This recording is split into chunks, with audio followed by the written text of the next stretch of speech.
वबरकातुहू। आप देख रहे हैं टॉप 5 GNM और मैं हूं गुलाम नबी मद्दी।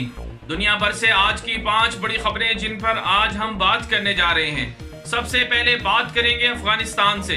अफगानिस्तान के अंदर अमरीकी फौजियों पर हमलों में तेजी आ चुकी है। एक नए हमले में 3 अमरीकी फौजी मारे गए। दूसरी जानिब अक़वाम मुत्तहिदा की तहलका खेज रिपोर्ट शाये हुई है कि अफगान शहरियों को किसने ज्यादा कत्ल किया, अमेरिका ने या फिर अफगान तालिबान ने। तफसीलात आपको बताएंगे।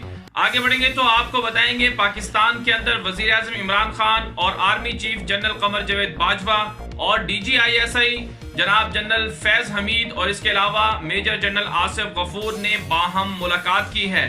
और इंतहाई अहम मुलाकात में किन उमूर पर बातचीत हुई और आइंदा पाकिस्तान अपने पड़ोसी ममालिक के साथ क्या रवैया इख्तियार करेगा, मुकम्मल तफसीलात आपको बताएंगे। आगे बढ़ेंगे तो आपको बताएंगे इसराइल ने अपने अहदाफ को वसी कर दिया है।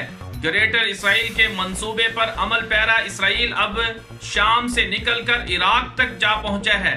इसराइल के मजीद खतरनाक अहदाफ क्या हैं और दूसरी जानिब इसराइल की जानिब से अफ्रीकी ममालिक पर कब्जा करने के लिए एक सैटेलाइट भी छोड़ने का ऐलान किया गया है।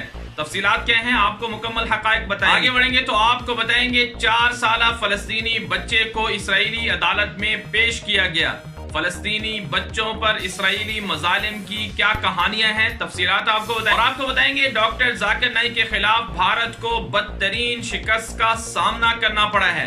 भारत के अंदर डॉक्टर जाकिर नाइक के खिलाफ मुकदमात क्यों चलाए जा रहे हैं और मलेशिया और भारत के ताल्लुकात इस वक्त किस कैफियत से दो चार हैं, मुकम्मल तफसीलात आपको बताएंगे।